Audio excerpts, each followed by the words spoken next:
সব অসামাজিক কার্যকলাপ।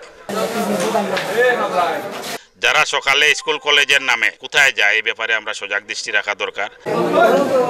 আমরা চাইলাম যে পার্ক বন্ধ হয়ে যেত। আমি 4টা বিয়া পড়াইছি পর্যন্ত। এই পার্কের মাঝে 15টা রুম আছে, 15টা রুমের মাঝে 12টা রুমও কাপল, যারা বয়স আপনার 16 বছর 17 বছর। ফুরির বয়স আপনার 17 বছরের ঊর্ধ্বে নাই, আর ফুয়াইন্তর হয়তো 20, 22, 23 বছর আছে, কিন্তু সব ফুরিন্তর বয়স 15, 16, 17। কেউ বিবাহিত নাই। তারা কেউর বাড়ি যদি আপনার রাখালগঞ্জ হতে, আর ফুরির বাড়ি হইল গিয়া আপনার বিশ্বনাথ, ফুয়ার বাড়ি যদি নয় লালপুর, তে ফুরির বাড়ি হইল গিয়া আপনার মনোহরকা গোয়ালা বাজার বা অন্য দূরই দেখলাম আমরা পাইছি 8 জোড়া, 8টা কাপড়ে পাইছি, কিন্তু খাতার মাঝে রেজিস্ট্রি খাতার মাঝে 12টা কাপড় আছে। 15টা রুমের মাঝে 12টা রুম বুকিং, 12টা রুমও কাপড় আছে, কিন্তু এই 4টা রুমও আমরা তারে পাইছি সব অসামাজিক কার্যকলাপ। এখন আমরা 16 জনে ধরছি, 8 জন পুরুষ আর 8 জন মহিলা। যারা ফ্যামিলি আইছে, ফ্যামিলি মা বাপরে আনাইয়ে আমরা তারে সমঝাইয়া দিছি। কিছু ফ্যামিলির তারা গার্জেন্ট আইছে, মা বাপ প্রপার যে গার্জেন্ট মা বাপ যারা তারা আইছে, তারে আমরা গোছাইয়া দিয়া ওর দেখা ছাড়িয়েছি। আর কিছু ফ্যামিলির যে গার্জেন্ট আন না, বা অনেক ফুয়ায় কর যে আমি বিয়া করতাম না, ফুরিয়ে খানদারাতে করে যে আমার বিয়া করে এলো, ও যারা কি ফ্যামিলি আন না বা যারা আমাদের সমস্যা, আমরা অলরেডি 3টা বিয়া চলের, আরও হয়তো আরও 2টা 5টা বিয়া হয়তো হইব। আমরা 3টা না 4টা ছাড়িয়েছি, আর বাকি কিন্তু আমরা বিয়া দেওয়ার ব্যবস্থা করাম।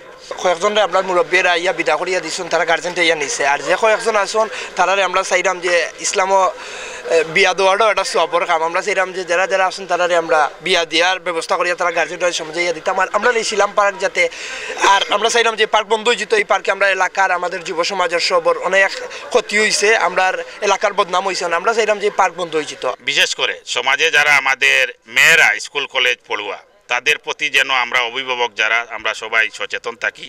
তারা সকালে কলেজ স্কুলের নাম করে কোথায় যাচ্ছে আমরা যেন এই ব্যাপারে একটু সজাগ দৃষ্টি রাখি। আজকের যে জিনিসটা ঘটেছে, আমরা কিন্তু এলাকার পক্ষ থেকে নিজেকে অনেক লজ্জিত মনে হচ্ছে। কারণ যারা এই মেয়েরা এখানে এসেছে, আমাদেরই তো বোন বা বাগ্নি বা বাতিজি হবে।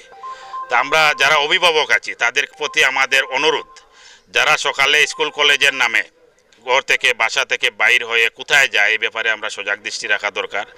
সামাজিকভাবে আমরা সবাই একে অপরের প্রতি আমরা সজাগ দৃষ্টি রাখি, একে অপরকে সহযোগিতা করি, আমাদের সমাজ সুন্দর হোক, আমাদের মেয়েরা এইভাবে বিভ্রান্ত না হোক। মেয়ে ছেলে যারা আছে সাধারণত ওই যে ছেলেরা কথার ফাঁদে পড়ে এরা চক্রান্তর শিকার হয়েছে। আমরা চাইলে ওদেরকে প্রশাসনের হাওলা করতে পারতাম, কিন্তু আমরা ওই যে পুরুষ শাসিত সমাজ আমাদের দেশ, মেয়েরা অনেক সময় ওই যে এইরকম একটা ঘটনার শিকার হয়ে গেলে পরে ওদেরকে বিয়ে শাদী দেওয়া বা ওরা সংসার জিয়ে করা, এটা অনেকটা এটা লম্বা প্রসেস, বা এটা মেয়ের দিক দিয়ে লাগে এটা বোঝা হয়ে যায়। যার জন্য আজকের এই সিদ্ধান্তটা এলাকাবাসী সহ মুরব্বিয়ান যারা আছেন এই সিদ্ধান্ত নেওয়া হয়েছে। আমি 4টা বিয়া পড়াইছি পর্যন্ত।